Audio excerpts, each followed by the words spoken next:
이론적인 설교보다는 하나님의 말씀을 소개하고 싶은 말씀이 있습니다. 그래서 제가 오늘부터 마태복음을 통해서 하나님의 은혜를 받고자 하는데, 예수 그리스도는 누구인가? 예수는 누구냐? 여기에 초점을 두고 함께 말씀을 나누려고 합니다. 이 사람은 태어나는 순간부터 종말을 향해서 달려갑니다. 그럼에도 그 종말이 어디쯤인지 아는 사람은 아무도 없습니다. 어떤 사람은 그 종말이 오는 것을 인정하지 못하고 피하려 들지만 피할 길은 애초에도 없습니다. 돈으로도 권력으로도 또 약으로도 종말을 피할 수 있는 길은 없습니다. 그러나 종말을 피할 수 있는 길이 한 가지가 있습니다. 그 길은 시간과 영혼이 만난 길입니다. 무슨 말이냐면, 시간이 영혼을 만날 때 시간은 영혼으로 변합니다. 어제 또 제 외삼촌이 돌아가셔서 이제 장례식장에 갔다 오는 길이 바쁘고, 토요일날은 상당히 차길이 붐볐지만은 제가 또 전도를 했습니다. 나는 또 이해가 안 가는 것이, 주의 이름을 부르는 자는 구원을 받는다. 제 큰 외숙은 예수를 안 믿었어요. 우리 외할아버지처럼 고집 좀 세기도 하고. 그런데 마지막 온누리교회 아마 여름 농촌 활동을 하면서 그 성도들이 가서 전도를 하고 구원의 확신을 준 것 같아요. 그래서 구원의 확신을 가졌다. 그래서 성도 아무개 이래서 깜짝 놀랐습니다. 아니, 언제 교회 나가셨나? 예수 안 믿었는데. 그래서 정말 내 속으로, 야, 이렇게 부끄러운 구원이 있어야 되겠는가? 정말 전도자들이 전도할 때 예수 영접하고 예수 잘 믿고 고향교회를 잘 섬기고 고향교회에 찾아오신 이 복음의 역사를 고향에서 하나님께 영광 돌리고, 그리고 하나님 부름받았으면 얼마나 좋을까. 그래서 이제 나이가 80대는 제 막내 외숙이한테, 저 보십시오, 저렇게 교회를 갔다 들어갔다 하지 말고, 들어보니까 교회 장로님이 한참 어린 후배인데, 아니 우리 가정에 아버님 어머니 돌아가실 때 기도를 시켰더니 얼마나 기도를 잘하는지. 한 사람이 학력은 국절인데 말은 상당히 고급화되어 있고, 말이 보통 말이 아니고 상당히 써서 읽는 것도 아닌데 줄줄줄줄 산에 가서 하관식 또 입관식 기도하는데 깜짝 놀랐어요. 야, 이 기도 대단히 많이 했구나 그랬는데, 혹시나 했는데 역시나가 묻는지 역시나인지 혹시는 모르지만 장로님도 교회를 안 다닙니다. 얘기 듣더라고. 목사님 위로하고, 참 복음의 깊이가 들어가 있는 장로님 백분 세우면 무슨 소용이 있습니까? 참 안타깝다고. 얼마나 속상하겠냐고. 나이가 젊은 56살 목사님인데, 사실 따져보면 저도 따져보면 거의 자식과 비슷한 목사님이지만요, 참 마음이 안타까웠습니다. 우리가 날이 갈수록 더 믿음이 깊어지고 더 주님께 가까이 다가는 성숙한 신앙이냐 되지 않겠습니까? 내 인생의 삶이 언제 끝나는지 아무도 모르는 거예요. 아무도 예측할 수 없어요. 언제 뭐 정리할 수 없이 부르시는데 그냥 놔두고 가야 되는 게 인생길 아닙니까? 우리 큰나무교회 성도들은 지혜로운 성도로서 늘 주님과 만나고 늘 준비하는 깨어있는 하나님의 자녀 되기를 주의 이름으로 축원합니다. 축원합니다. 여러분, 시간과 영혼과 만날 수 있는 지점이 어딨냐? 그것은 무엇을 뜻하느냐 하는 거예요. 저 덴마크의 철학자 키엘케고르는 사람을 시간이라 이렇게 말했습니다. 하나님을 영혼이라고 했습니다. 사람을 시간이라 하고 하나님을 영혼이라는 이 비교하는 글을 그가 썼는데, 그가 지적하기를 둘 사이에는 영원한 질적인 차이가 있다. 그랬어요. 그렇다면 하나님과 사람, 영혼과 시간 사이의 차이를 어떻게 둘이 만날 수 있을 것인가?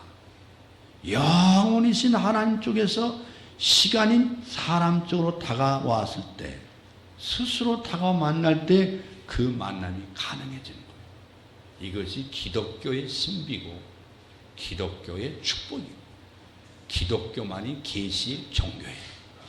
하나님이 우리를 찾아오셨다. 이 성경에서 본래 하나님이신 예수 그리스도가 사람으로 태어나신 이 사건 자체가 시간 안으로, 영원히 시간 안으로 바꿔진 사건이에요. 예수 그리스도의 탄생 자체가 영원의 시간으로 들어온 사건입니다. 그래서 사람들이 예수님을 자신의 신앙의 주인으로 모셔드릴 때 그는 시간에서 영원으로 변하게 되는 것입니다. 신약성경의 네 번째 책인 요한복음 1장 12절에 이렇게 말하고 있어요. 영접하는 자, 곧 그 이름을 믿는 자들에게는 하나님의 자녀가 되는 권세를 주었으니, 이 말씀이 지닌 의미인즉 시간에 속한 사람이 영원이신 예수 그리스도를 자신의 주인으로 모셔드릴 때는 그는 하나님의 자녀, 곧 영혼에 속한 자녀로 변화되는 것을 말씀할 수 있습니다. 할렐루야. 그래서 예수 그리스도를 내 인생의 주인으로 모신 사람이 지금 이 자리에서 영원이신 하나님 뜻에 합당한 오늘 하루를 최선을 다해서 살아갈 때 그것이 바로 종말론적인 삶인 줄로 믿습니다. 할렐루야. 종말은 내가 지금 하나님과 만남이 종말적인 사건이에요. 하나님의 종말적인 사건을 만난 사람은 내 인간 개인의 종말이 와도, 이 우주의 종말이 와도 두려울 것이 없습니다. 왜 그러냐면 영원하신 하나님을 만나서 바로 시간 안에 있는 내 자신이 그리스도로부터 영원 속에 들어가게 돼 있습니다. 이것이 영생의 축복입니다. 할렐루야. 1987년 남해안 일대를 뒤덮은 태풍 셀마가 불어닥쳤죠. 이 셀마 영향으로 큰 홍수가 난 적이 있어요. 그때 삽시간에 물이 집을 덮치는 바람에 어떤 교수님이 그냥 급하게 도망가는데, 피신하게 되는데 이런 생각이 들더라는 거예요. 아, 마지막 날에도 이렇게 가겠구나. 마지막 내가 이렇게 갈 거 아닌가. 이것저것 챙겨서 가는 게 아니구나. 돈도 놔두고 집도 다 놔두고 믿음만 지닌 채로 맨몸으로 하나님 앞에 가는구나. 그날은 삽시간에 우리를 덮치고 만다는 거예요. 그게 죽음이에요. 그게 종말이에요. 그 순간에는 아무것도 따로 챙길 수가 없는 겁니다. 그래서 평소에 그날을 대비하지 않는 사람은 불현듯 덮친 그날 가슴 치면서 후회할 수밖에 없는 겁니다. 그 중에서 누구보다 크게 후회할 사람은 교회에 들락거리기는 했지만 정작 하나님의 말씀을 믿지 않는 사람이에요. 노아 시대의 마지막 순간까지 먹고 마시고 유욕에 쫓기는 일에만 몰두했던 사람들은 대홍수에 휩쓸려 죽어가면서 얼마나 후회했겠습니까? 방주를 지는 노아를 비웃고 하나님 말씀을 우습게 여긴 이들의 종착지는 멸망의 수렁이었습니다. 그치지 않은 홍수 속에서 온 세상이 다 물이 잠길수록 악인들은 더 많이 수장당하는 거예요. 그러나 반대로 방주는 세상에 물이 차올수록 점점점 더 높이 떠올라갑니다. 이것이 심판의 날이요 구원이 이루어지는 날입니다. 스스로 높은 자리에 앉아서 하나님 백성을 조롱하고 악을 행하는 자들은 깊은 바닥으로 떨어지고 낮은 자리에 처했던 하나님 백성이 높이 들려 구원의 영광을 누리게 되는 것이죠. 진짜 승부는 지금 이 땅에서 나지 않습니다. 그날에 하나님 앞에서 내 인생이 하나님 바로 살았는지 잘 살았는지 못 살았는지 성부가 나게 되어 있습니다. 나훔서 2장 2절 말씀 보면 이 바벨론 군대를 묘사하는 1절과 3절 사이에 놀라운 말씀이 끼어있는 게 바로 2장 2절이에요. 하나님이 아수르를 심판합니다. 거기 니느웨가 망하는 얘기가 나오잖아요. 아수르 땅입니다. 이 아수르를 심판하신 목적은 야곱이 영광을 회복하시는 때에 있다. 이렇게 나와 있어요. 놀라운 말씀입니다. 그날은 온 세상이 만물의 주관자가 하나님이심을 알게 되고 이 땅에 하나님 나라가 회복되는 날이다. 그래서 이 아수르에게는 멸망의 날이지만은 이스라엘 백성에게는 하나님 뜻을 기억하는 자들에게는 영광을 회복하는 날이다. 여러분, 토마스 풀러라는 분이 이런 말을 했어요. 그래서 회개는 빠른 것이 아니다. 무슨 말이냐? 그것이 너무 늦은 때가 언제인지 우리는 모르기 때문에 그렇다.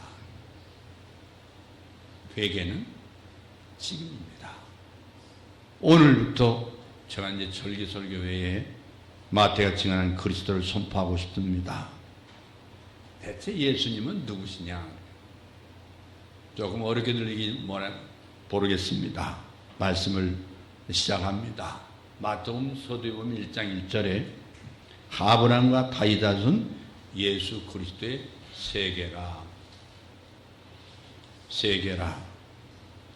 바로 계보로 시작하죠. 계보라고도 하고 족보라고도 하죠. 족보나 계보나 똑같은 말인데, 근데 마태복음의 주제와 마태복음을 기록한 목적을 밝혀주는 명제가 되는 말씀이 바로 아브라함과 다윗 자손 예수 그리스도의 족보다.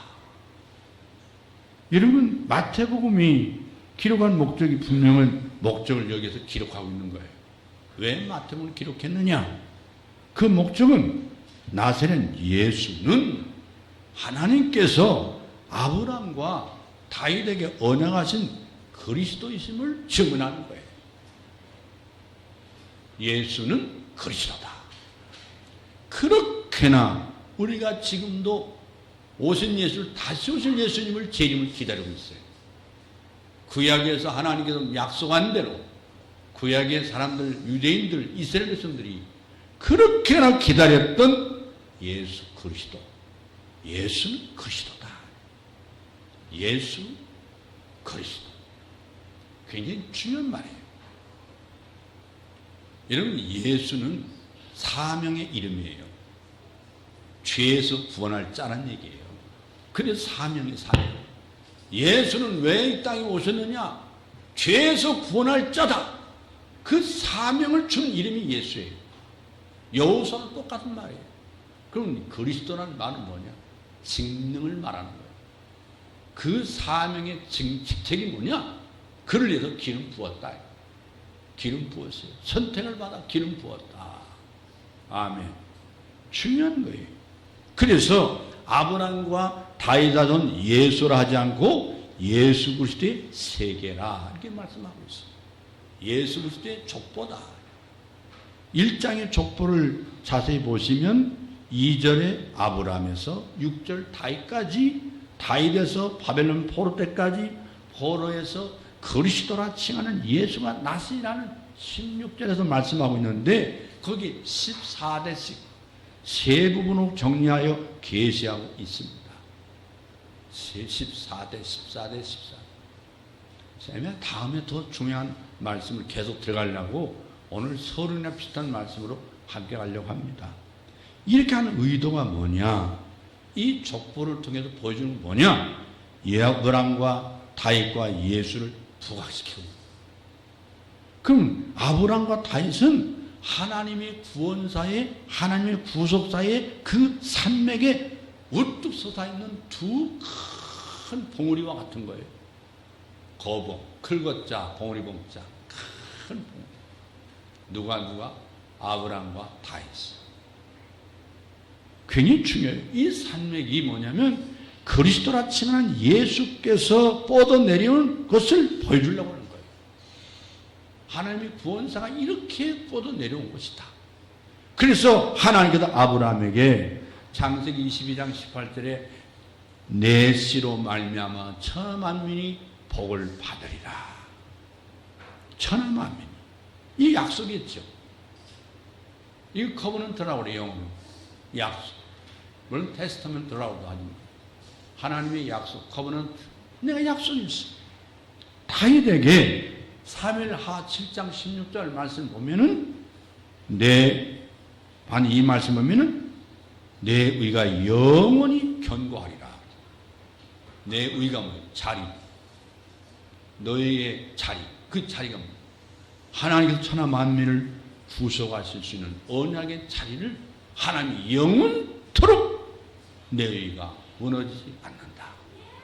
긴 세우신 언약을 예수 그리스도를 통해서 이루어졌음을 입증하고 있는 거예요. 하나님이 약속한 대로 우리의 구원의 역사가 예수 그리스도 말미암아 이루어졌습니다. 아멘. 할렐루야. 아멘. 그 예수를 그래도 믿어야 되는 거예요. 아멘. 구속사의 맥을 이해하는 아주 중요한 요점이 바로 예수 그리스도. 그래서 구약의 성도들은 어떻게 구원을 받았냐면 아브라함부터 다윗까지는 아브라함에게 세워주신 언약 안에서 구원을 얻을 것이고, 다윗부터 그리스도가 오시기까지는 다윗의 언약 안에서 구원을 얻는 거예요. 이게 언약의 맥이에요, 맥.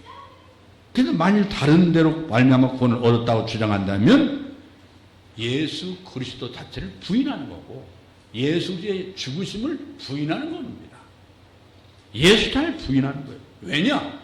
구원의 길이 있는데 죽으실 필요가 없기 때문에 그렇죠. 그럼 예수님이 왜 죽어야 되느냐 말이에요. 아담으로부터 아브라함까지는 어떻게 구원을 얻었느냐 하고 여러분 질문한다면 원복음 안에서 구원을 얻었습니다. 원복음 안에서. 1장의 족보는요, 중요한 의미를 우리에게 말씀해 주는 거예요. 그런데 하나 주목할 것은 마태복음 1장 11절 12절 보면 바벨론으로 이거 그랬어요. 바벨론으로 갔다는 얘기죠. 옮겼어요. 포로된 기간을 하나의 분기점으로 삼고 있다 그 말이에요.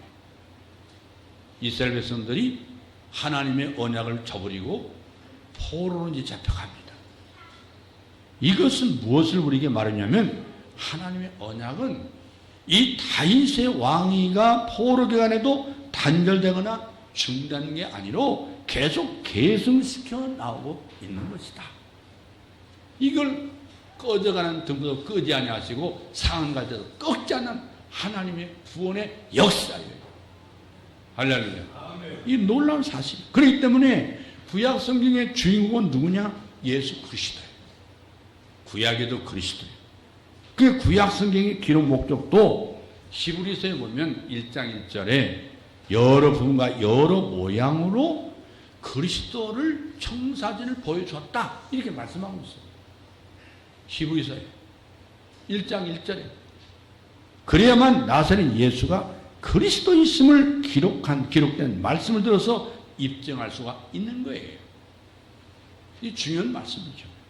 그래서 여러분 구약의 선지서들을 한결같이 포로의 귀환에 따르니 회복을 약속하고 있잖아요. 그들이 포로 잡혀갔어요. 근데 이 회복이 바벨론으로부터 돌아옴이 전부가 아니라는 거예요. 에덴에서 추방당한 사탄의 노예에서 돌아옴과 겹쳐져 있는 거예요. 그래서 내가 너희를 열국 중에서 취하여 내고 열방 중에서 모아들이고 고토에 돌아가서 맑은 물로 너희에게 뿌려서 너희로 정결케 하겠다. 에스겔서 36장에 보면 새 영, 새 마음, 내 영을 너희 속에 두겠다. 놀라운 말씀이거든요. 그들 속에는 원래 무엇 때문에 포로 잡혀간 거죠? 하나님의 언약을 저버리고 우상을 섬겼어요. 하나님을 믿지 않았어요.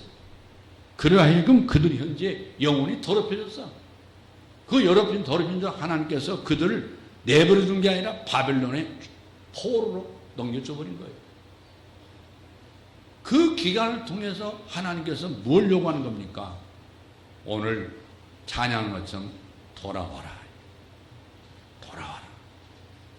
그래서 내가 너에게 새 영과 새 마음과 내 영을 너희 속에 주겠다.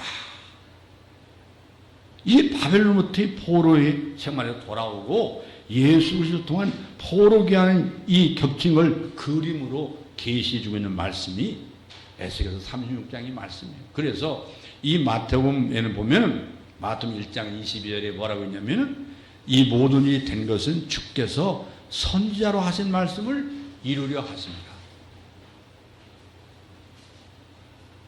예수가 이 땅에 오신 목적 중에 하나도 바로 마태복음을 기록한 목적도 뭐냐면 이미 구약에 선지자로부터 언약한 그 말씀이 예수 안에서 이루어졌다. 이걸 기억하라고 보라고 하나님께서 말씀을 기록하게 한 거예요. 구약의 성취임을 논증하는 말씀이 마태복음에 12번씩이나 강조하고 있어요. 계속 강조하고 있어요. 그 너희는 나를 누구라고 하느냐? 너희는 나를 누구라고 하느냐?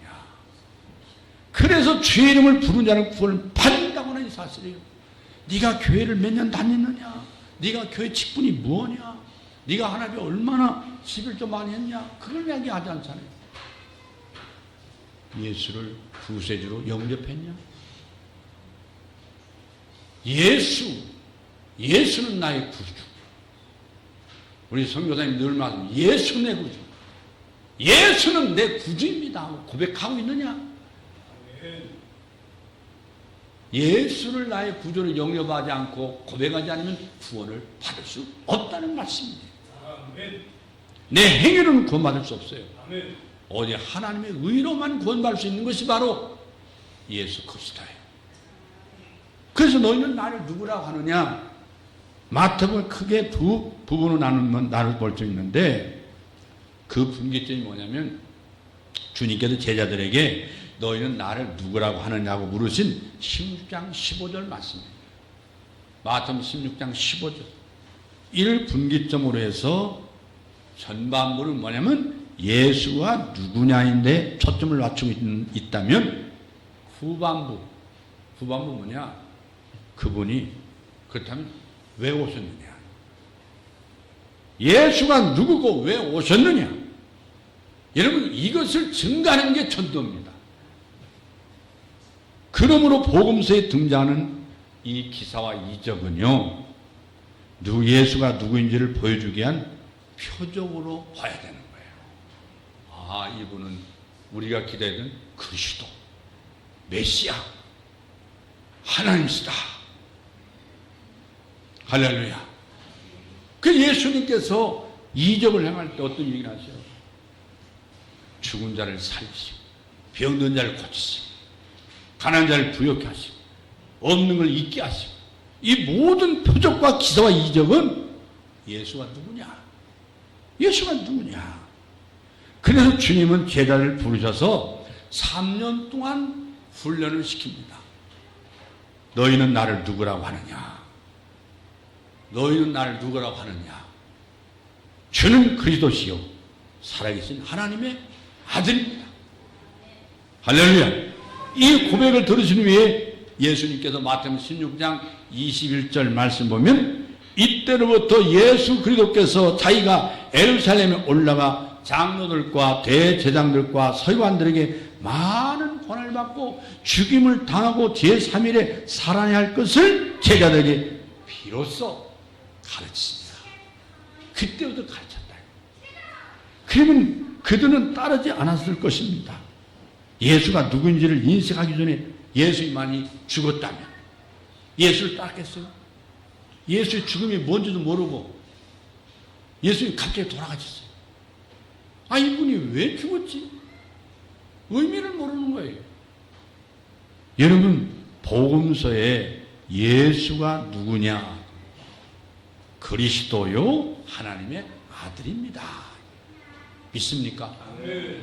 그리스도시기에 오늘도 예배합니다. 아멘. 하나님 아들이기 때문에 믿고 기도합니다. 아멘. 할렐루야. 아멘. 왜 오셨느냐? 마태복음 20장 28절에 말씀하기를 많은 사람의 대속물로 죽으려고 왔다. 아멘. 이러므로 복음서에서 놓치지 말할 것은 예루살렘에 올라가시는 주님의 발걸음을 놓쳐서는 안 됩니다. 예루살렘에 올라갔습니다. 그리고 마음.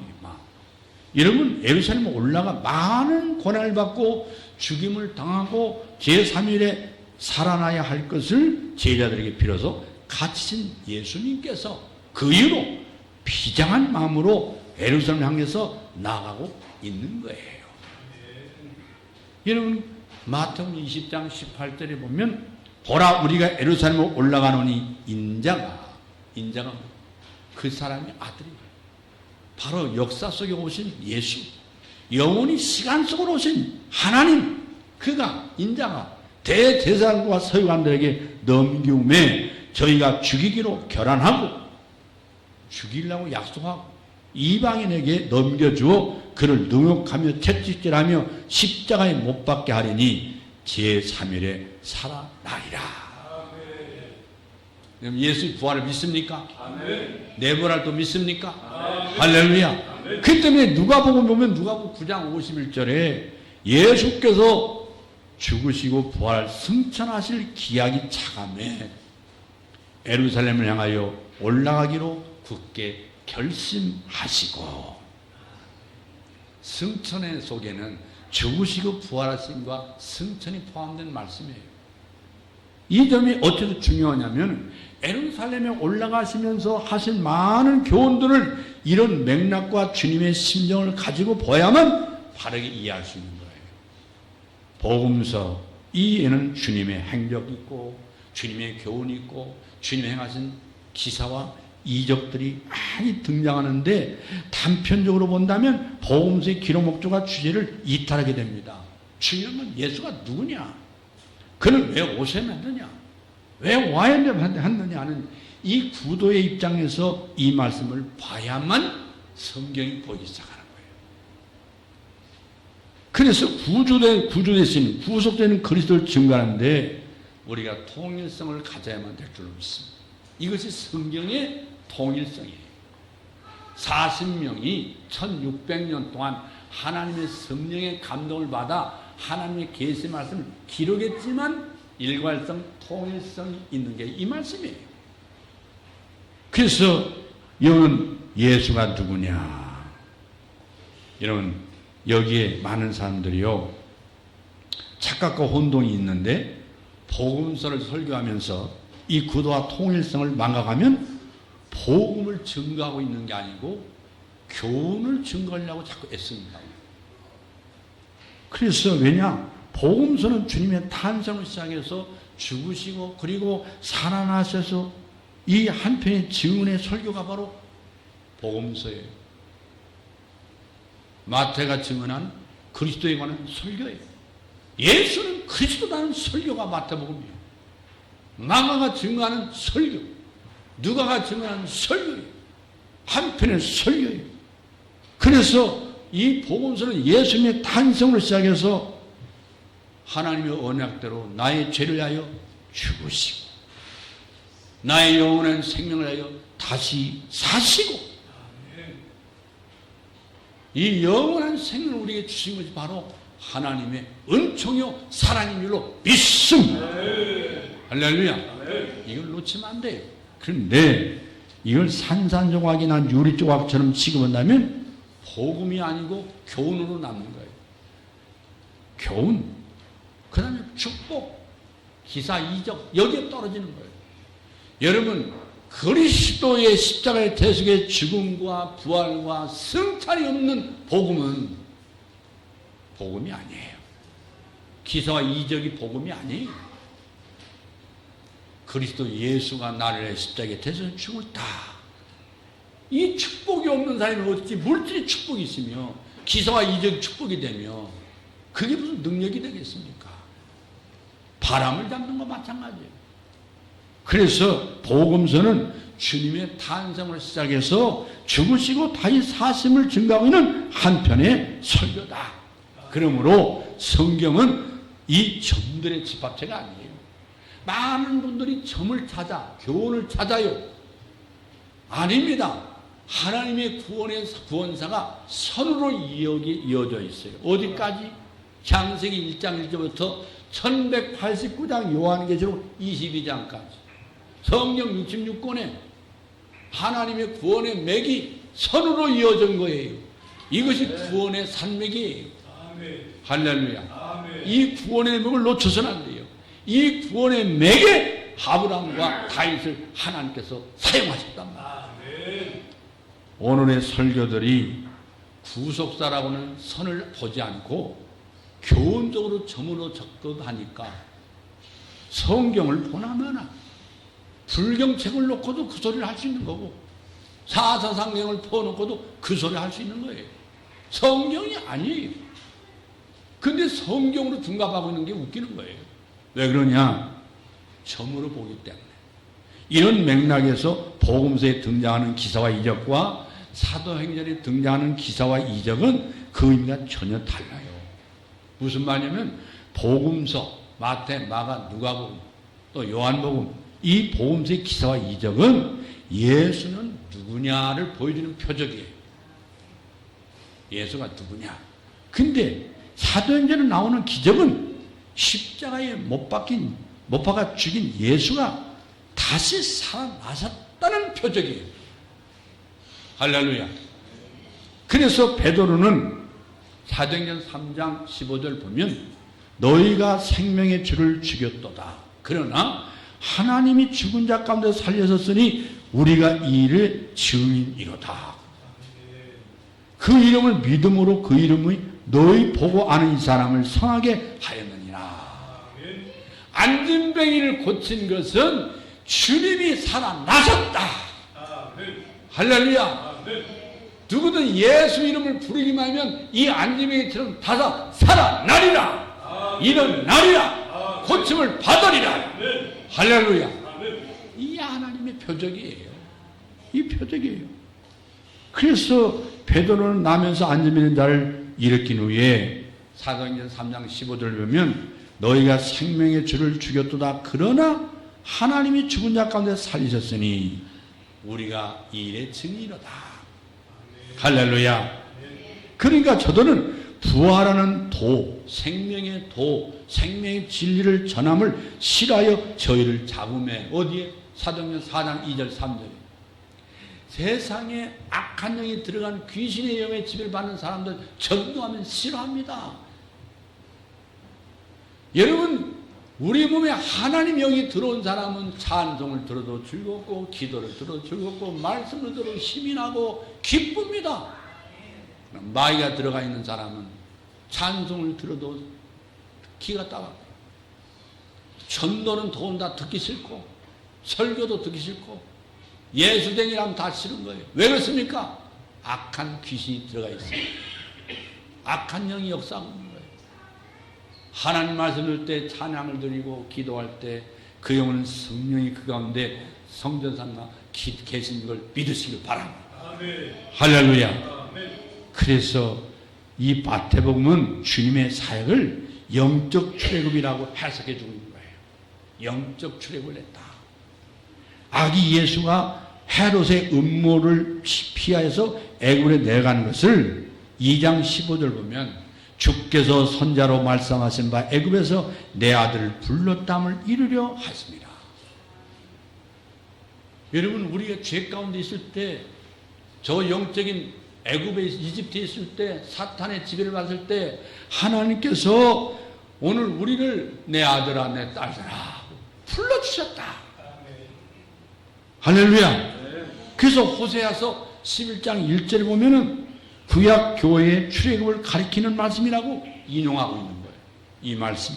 근데 마태는 예수님을 영적인 모세로 아기 예수를 죽이려는 헤롯을 아기 모세를 죽이는 바로와 결부시켜서 보고 있는 거예요.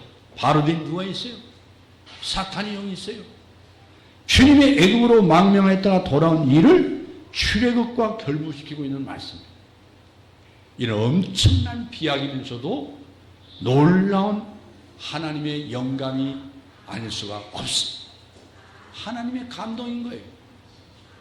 이런 논리는 주님을 개인으로 보고 있는 게 아니라 신약교회 머리요, 우리 교회 머리요, 주님은 몸된 교회 머리요, 나의 머리요, 대표자요, 이렇게 보고 있는 거예요.